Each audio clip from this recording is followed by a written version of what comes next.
ناظرین، پچھلی قسط میں ہم نے جانا تھا کہ کس طرح ہسپانیہ کے مسلمانوں پر نصرانی ظلم و جبر کے خلاف باربروسا عثمانی خلیفہ کی مدد سے نبرد آزما ہوا۔ اس سچی داستان کو مزید آگے بڑھاتے ہیں۔ شہنشاہ چارلز ایک انتہائی متعصب قسم کا نصرانی حکمران تھا۔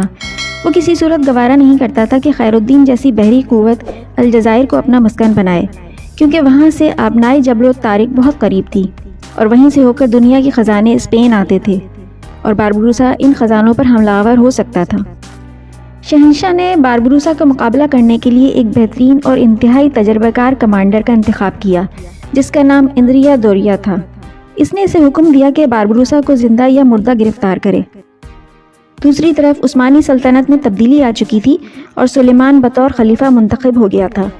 اسے جب اس بات کی اطلاع ملی کہ یورپی طاقتیں اپنی بحری طاقت میں اضافہ کر رہی ہیں تو اس نے فوراً باربروسا کو قسطنطنیہ طلب کیا۔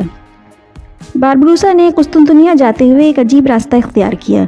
اس نے پہلے شمال کا رخ کیا اور ایک ہسپانوی جزیرے پر آندھی کی طرح حملہ کیا اور انہیں جانی نقصان پہنچانے کے بعد جزیرے پر جس قدر مال و اسباب تھا وہ جہازوں پر لادا اور چلتا بنا۔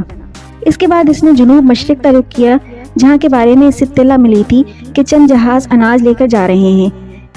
اس نے ان جہازوں پر حملہ آور ہو کر تمام اناج جہازوں اور عملے سمیت اپنے قبضے میں کیا اور آگے کی طرف روانہ ہو گیا۔ اس مہم کے دوران ہی باربروسا کی ملاقات ترگت سے ہوئی جو ایک نہایت نڈر اور قابل کپتان تھا۔ ترگت دراصل اناطولیہ کا رہنے والا تھا اور پیشے کے اعتبار سے ایک پہلوان تھا۔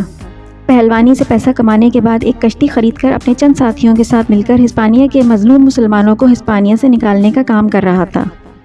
باربروسا ترگت جیسے کپتان کو اپنا ساتھی بنانے کے بعد واپسی کے لیے روانہ ہو گیا۔ گیلیپول کے قریب اس نے اپنے بوسیدہ جہازوں پر رنگ کروایا اور خلیفہ کی خدمت میں حاضر ہوا۔ جب اس کا بحری بیڑا قسطنطنیہ کے ساحل پر پہنچا تو عجب سما تھا۔ کالے جہازوں پر جھنڈے لہرا رہے تھے اور پیچھے دشمن قوتوں کی کشتیاں اور جہاز سامان سے لدے آ رہے تھے۔ خلیفہ نے ملاقات کے دوران باربروسا کو حکم دیا کہ وہ اپنی نگرانی میں ایک بہت بڑا بحری بیڑا تیار کرے۔ اس مقصد کے لیے اس نے اسلحہ سازی کا ایک کارخانہ بھی باربروسا کے حوالے کیا۔ باربروسا اور اس کے ساتھی مستعدی سے اس کام پر لگ گئے اور قسطنطنیہ میں لگ بھگ 84 جہاز بننا شروع ہو گئے۔ قسطنطنیہ میں قیام کے دوران باربروسا کو اطلاع ملی کہ چند ہفتوں میں کچھ جہاز ہسپانیہ آنے والے ہیں جن پر چارلز کے لیے سونا لدا ہوگا۔ یہ خبر باربروسا کے لیے نہایت خوشگوار تھی، لہٰذا اس نے کچھ جہازوں کو کارخانے سے نکال کر اپنے 2 قابل اعتماد ساتھیوں کاکاد اور حسن کے سپرد کیے اور ان سے کہا کہ وہ تمام سونا ہسپانیوں سے چھین کر اپنے قبضے میں کر لیں۔ چنانچہ وہ دونوں اپنے مسلح ساتھیوں کے ساتھ مغربی سمندر کی طرف روانہ ہو گئے۔ وحشی ہواؤں کے دوش پر جوش مارتی سمندر کی لہریں غرا رہی تھیں اور سونا اور دوسرا قیمتی سامان لے کر آنے والے ہسپانوی جہاز بڑی تیزی سے آگے بڑھ رہے تھے۔ ایسے میں سامنے کی طرف سے کچھ بحری جہاز نمودار ہوئے اور ان کے آگے 2 بڑی کشتیاں تھیں۔ جہازوں پر ہسپانوی پرچم لہرا رہے تھے۔ کشتیوں اور جہازوں کے عرشوں پر ہسپانوی بحری بیڑے کی وردیوں میں ملبوس اکا دکا سپاہی نظر آ رہے تھے۔ دوسری طرف سے آنے والے جہازوں نے یہی سمجھا کہ ان کا اپنا بیڑا ان کی حفاظت کے لیے آ رہا ہے، جبکہ حقیقت میں وہ کاکاد اور حسن تھے۔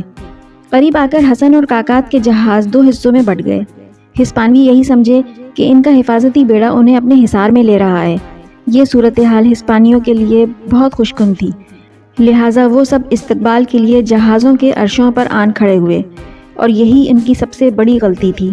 آن واحد میں سینکڑوں تیر نکلے اور عرشے پر کھڑے ہسپانوی عرشے ہی پر ڈھیر ہو گئے۔